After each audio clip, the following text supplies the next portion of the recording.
जैसा कि आप लोगों को ये विदित है कि आज मेरा खुद का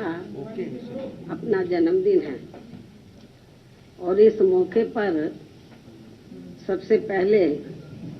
मैं अपने शुभ चिंतकों का व विशेषकर बीएसपी के उन लोगों का हार्दिक दिल से आभार प्रकट करती हूँ जो पूरे देश में मेरे जन्मदिन को पिछले वर्ष की तरह इस बार भी कोरोना नियमों का पालन करते हुए तथा अपने महान संतों, गुरुओं व महापुरुषों में भी खासकर महात्मा ज्योतिबा फूले, छत्रपति शाहू जी महाराज, नारायण गुरु, बाबा साहब डॉक्टर भीमराव अंबेडकर एवं मान्यवर श्री कांशीराम जी आदि की मानवतावादी सोच व उनकी मूवमेंट को ध्यान में रखकर जिनके बताए हुए रास्तों पर चलकर ही मैंने उनकी सोच व मूवमेंट को आगे बढ़ाने के लिए अपनी पूरी जिंदगी भी समर्पित की है। वे अर्थात इनके अनुयायी आज पूरे देश में मेरे जन्मदिन को जन कल्याणकारी दिवस के रूप में बहुत ही सादगी व संजीदगी के साथ मना रहे हैं, जिसके तहत चलकर ही मेरे जन्मदिन के मौके पर हर वर्ष बीएसपी के लोग अपने आर्थिक सामर्थ्य के हिसाब से अपने अपने क्षेत्र में सर्व समाज में से विशेषकर गरीब, कमजोर, लाचार, असहाय व अन्य जरूरतमंद लोगों की विभिन्न रूपों में मदद भी करते हैं और इस बार भी मदद कर रहे हैं। और इस संदर्भ में मैं ये भी कहना चाहती हूँ कि खासकर कोरोना महामारी के दौरान परिवार में जिन कमाने वालों की मृत्यु हो गई है और उनके पीछे दुखी व पीड़ित चल रहे परिवारों की सरकारी मदद के अभाव में अब हालत काफी ज्यादा खराब हो गई है, तो उनकी भी पार्टी के लोग पिछले वर्ष की तरह इस वर्ष भी विभिन्न रूपों में काफी मदद कर रहे हैं। लेकिन इस मामले में दुख की बात यह है कि इस समय यूपी, उत्तराखंड व पंजाब आदि इन राज्यों में विधानसभा के आम चुनाव घोषित होने तथा चुनाव आचार संहिता भी लगने की वजह से अब यहाँ पार्टी के लोग इन सभी की किसी भी रूप में इस बार मदद नहीं कर पा रहे हैं, जबकि ये बात सर्वविदित है कि हमारी पार्टी समाज में विशेषकर गरीब, कमजोर, असहाय व अन्य उपेक्षित वर्गों के हित एवं कल्याण के लिए हमेशा अति गंभीर, संवेदनशील, ईमानदार व संघर्षरत रहती है, जिसके मुताबिक चलकर ही बीएसपी ने यूपी में 4 बार अपने नेतृत्व में यहाँ सरकार भी चलाई है। और इस दौरान हमारी पार्टी की सरकार ने मेरे जन्मदिन के मौके पर भी ऐसे लोगों के हित व कल्याण के लिए अनेकों जनहित की नई योजनाएं भी प्रारंभ की हैं, जिनसे इन्हें काफी ज्यादा लाभ पहुंचा है। लेकिन ये सब यहाँ जातिवादी, संकीर्ण, सांप्रदायिक व पूंजीवादी मानसिकता रखने वाली सभी विरोधी पार्टियों को अच्छा नहीं लगा है और फिर इन्होंने यहाँ बीएसपी के विरुद्ध अंदर एक होकर व किस्म के साम, दाम, दंड भेद आदि हथकंडे इस्तेमाल करके हमारी पार्टी को सत्ता में आने से रोका है, जिससे अब प्रदेश की जनता काफी हद तक समझ चुकी है, जिनसे हमें ये उम्मीद भी है कि यूपी में इस समय विधानसभा के लिए हो रहे आम चुनाव में बीएसपी को फिर से जनता यहाँ जरूर सत्ता में वापस लाएगी। और मैं भी उन्हें ये विश्वास दिलाना चाहती हूँ कि इस बार सत्ता में आने के बाद हमारी पार्टी अपने पूर्व के रहे शासनकाल की तरह ही फिर से यहाँ हर मामले में व हर स्तर पर अपनी सर्वजन हिताय व सर्वजन सुखाय की नीतियों पर आधारित ही सरकार चलाएगी। और इस संबंध में यहाँ मैं ये भी कहना चाहूँगी कि मैंने कुछ महीने पूर्व दिनांक 7 सितंबर को बीएसपी के प्रबुद्ध वर्ग के हुए सम्मेलन में इनकी सुरक्षा, सम्मान व तरक्की आदि को लेकर तथा इसके बाद 9 अक्टूबर सन 2021 को बीएसपी के जन्मदाता एवं संस्थापक मान्यवर श्री कांशीराम जी की पुण्यतिथि के मौके पर भी लाखों की संख्या में लखनऊ में आए हुए लोगों को संबोधित करते हुए प्रदेश की बिगड़ी हुई कानून व्यवस्था को सुधारने तथा यहाँ दलितों, आदिवासियों, पिछड़े वर्गों, मुस्लिम व अन्य धार्मिक अल्पसंख्यक समाज के लोगों के साथ साथ गरीबों, मजदूरों, बेरोजगारों, नौजवानों, किसानों, व्यापारियों, कर्मचारियों व अन्य विभिन्न क्षेत्रों में लगे लोगों के एवं छात्रों, युवाओं, महिलाओं, बुजुर्गों आदि के हित व कल्याण आदि के संबंध में जो कुछ भी जरूरी बातें कही हैं तो उन पर फिर हमारी पार्टी की सरकार बनने पर पूरी ईमानदारी व निष्ठा से अमल किया जाएगा। वैसे भी आज देश की असली चिंता परम पूज्य बाबा साहब डॉक्टर भीमराव अंबेडकर के मानवतावादी संविधान के हिसाब से चलकर देश की करोड़ों जनता को गरीबी, बेरोजगारी, महंगाई व तनावपूर्ण हिंसक वातावरण की दुर्दशा से निकालकर उन्हें कानून द्वारा कानून के राज के माध्यम से सुख, शांति व स्थिरता पहुंचाने की है, जिसके अभाव में उनका जीवन काफी त्रस्त हो रहा है और ये लोग फिर से गुलाम व लाचार बनते जा रहे हैं। और अब केवल यूपी को ही नहीं बल्कि पूरे देश को भी ये यकीन हो चला है कि यहाँ उत्तर प्रदेश, उत्तराखंड व पंजाब आदि राज्यों में हो रहे विधानसभा चुनावों के परिणाम आने के बाद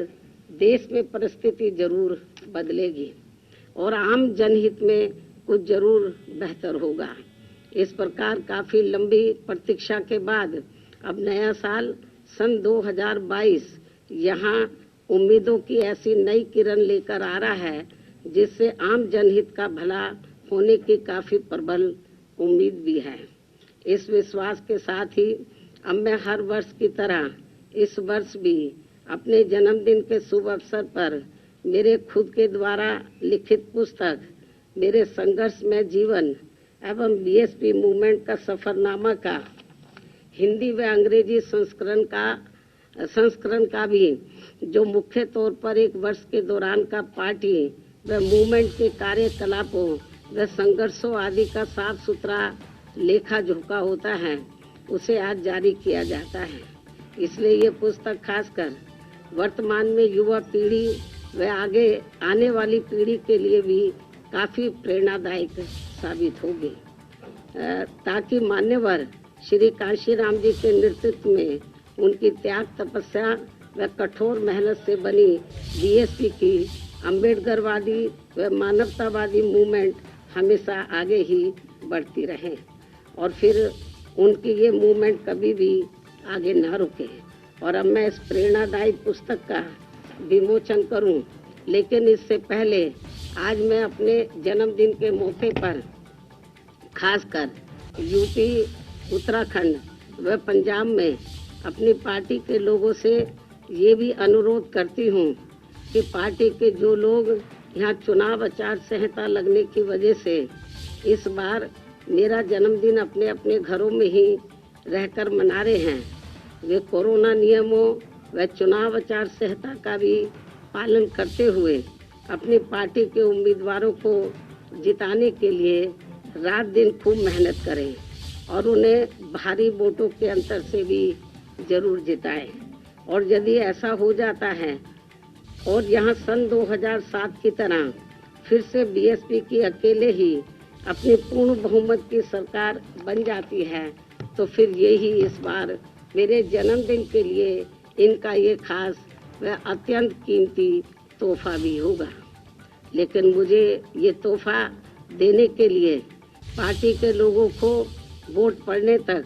यहाँ यूपी, उत्तराखंड व पंजाब प्रदेश में भी विरोधी पार्टियों के सभी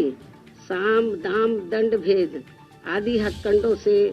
जरूर सावधान रहना है। जैसे अब इस चुनाव में खासकर जातिवादी व बीएसपी विरोधी मीडिया को बीएसपी की मुखिया के विरुद्ध कुछ खास मुद्दे बोलने के लिए नहीं मिल रहे हैं, तो अब ये लोग आए दिन मेरे चुनाव न लड़ने को भी लेकर जानबूझकर षड्यंत्र के तहत इसे भी आए दिन उछालते रहते हैं और इसकी आड़ में जनता को मेरे बारे में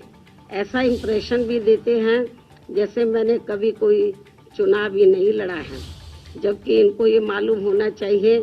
कि मैंने 4 बार लोकसभा की व 3 बार राज्यसभा की भी राज्यसभा, जबकि मैं 4 बार लोकसभा की और 3 बार राज्यसभा की भी सांसद रह चुकी हूँ, सदस्य रह चुकी हूँ। इसके अलावा 2 बार यूपी विधानसभा में व 2 बार यूपी विधान परिषद की भी सदस्य रह चुकी हूँ। और इस संबंध में यहाँ मैं ये भी कहना चाहती हूँ कि जब तक बीएसपी के जन्मदाता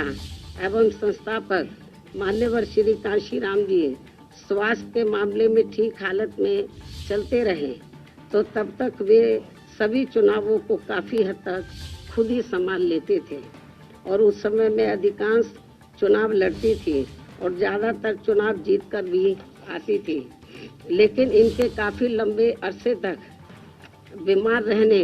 व उनके देहांत होने के बाद फिर पार्टी की मेरे कंधों के ऊपर पूरी जिम्मेवारी आ गई। तो ऐसे में मैंने अपनी पार्टी व मूवमेंट के हित में सीधा चुनाव लड़ने की बजाय फिर पार्टी के उम्मीदवारों को ही जिताना जरूरी समझा है। और वैसे भी हमारे कानून में ये व्यवस्था बनी है कि बिना लोकसभा का सीधा चुनाव लड़े भी राज्यसभा में जाकर कोई भी योग्य व्यक्ति देश का प्रधानमंत्री व केंद्रीय मंत्री आदि भी बन सकता है तथा इसी प्रकार विधान परिषद में भी जाकर कोई भी योग्य व्यक्ति किसी भी स्टेट का मुख्यमंत्री आदि भी बन सकता है जहां पर विधान परिषद की व्यवस्था है। इसलिए यूपी में बीएसपी की सरकार बनने पर मैं पार्टी व मूवमेंट के हित में सीधा चुनाव न लड़के व अप्रत्यक्ष रूप से चुनाव जीतकर भी यूपी प्रदेश की बागडोर संभाल सकती हूँ, जिसकी इस समय काफ़ी सख्त ज़रूरत भी है। इसके अलावा खिसियानी बिल्ली खंबा नोचे की तरह विरोधी पार्टियां व जातिवादी मीडिया भी मेरे क्षेत्र में न जाने को भी लेकर आए दिन किस्म किस्म की तथ्यहीन व बेबुनियादी बातें करते रहते हैं, जिसका जवाब मैं 1 जनवरी को मीडिया को भी दे चुकी हूँ। उसे मैं फिर से दोहराना नहीं चाहती हूँ। वैसे भी मुझे पूरा भरोसा है कि इस बार चुनाव में बीएसपी सन 2007 की तरह फिर से यूपी की सत्ता में जरूर वापस लौटेगी और तब फिर पूर्व की तरह इस बार भी यहाँ सर्वे एजेंसियों का ओपिनियन पोल व सर्वे आदि धरा का धरा रह जाएगा। इतना ही नहीं बल्कि अब यहाँ आकाश आनंद को भी चुनाव लड़ने या ना लड़ने की भी बातें करते रहते हैं, जबकि अभी वह राजनीति में धीरे धीरे अपने आप को काफ़ी तैयार व परिपक्व भी कर रहा है और इसके साथ ही मेरे चुनावी राज्यों में ज़्यादा व्यस्त होने की वजह से अब वह मेरे दिशा निर्देशन में उन राज्यों में जहां चुनाव नहीं हो रहे हैं वहां पार्टी के जनाधार को भी बढ़ाने में पूरे जी जान से लगा है और फिर उचित समय पर ही इनको व पार्टी के अन्य नौजवानों को भी सीधा व अप्रत्यक्ष रूप में चुनाव लड़ने का भी मौका जरूर दिया जाएगा, जो ये सभी मेरे बीएसपी परिवार के ही लोग हैं। लेकिन इसे भी मेरे से सीधा जोड़ लिया जाता है, जबकि मीडिया व पूरे जगत को ये मालूम है कि मेरा अपना खुद का कोई निजी परिवार नहीं है, बल्कि मेरा पूरे देश में केवल गरीब, दलित, शोषित, पिछड़ा व उपेक्षित समाज ही मेरा ये बहुत बड़ा परिवार, बहुत बड़ा व विशाल परिवार है। और इस परिवार में आकाश आनंद की तरह पूरे देश में करोड़ों भाइयों के लड़के व लड़कियां भी मेरे भतीजे व भतीजियां हैं, जिनके माँ बाप शुरू से ही मुझे पूरे आदर सम्मान से आदरणीय बहन जी ही कहकर पुकारते हैं। और अब उनके बच्चे भी बड़े होकर मुझे ज़्यादातर बहन जी ही कहकर पुकारते हैं, जिनको भी राजनीति में आगे बढ़ने का पूरा मौका जरूर दिया जा रहा है, लेकिन इसे भी मीडिया में अधिकांश व्यंग तरीके से ही दर्शाया जाता है। ये सब इनकी जातिवादी मानसिकता नहीं है तो और क्या है, जबकि ऐसा करके ये लोग हमारे नौजवानों में और ज़्यादा जोश पैदा कर रहे हैं। इसलिए ये सब करने से इनको कुछ भी राजनीतिक लाभ मिलने वाला नहीं है। इतना ही नहीं, यदि जातिवादी मीडिया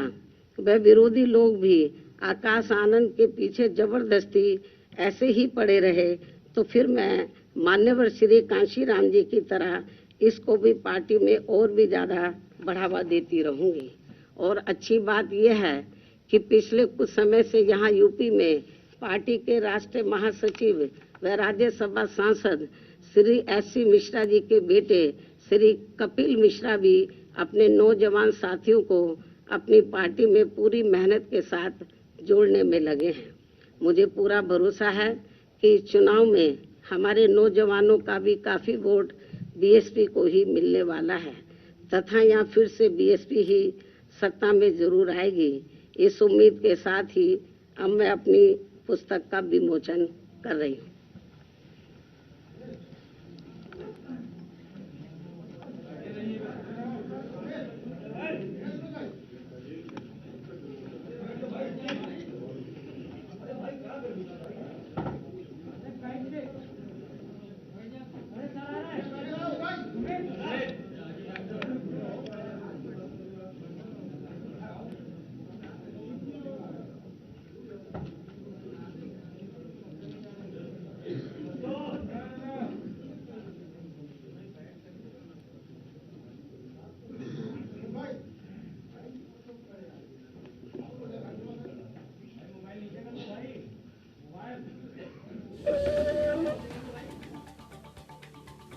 बीएसपी सुप्रीमो मायावती की प्रेस कॉन्फ्रेंस। बीएसपी ने दलितों, पिछड़ों, वंचितों के लिए काम किया है। बीएसपी को जनता सत्ता में वापस ला रही है। बड़ी खबर हम आपको दिखा रहे हैं। कुछ ही देर पहले मायावती ने प्रेस कॉन्फ्रेंस की और इस दौरान उन्होंने कहा कि हर वर्ग की हम सोचते हैं और साथ ही उन्होंने कहा कि बीएसपी दलितों के मुद्दे पर गंभीर है और 2007 की तरह दोबारा से सत्ता में वापसी करने वाली है।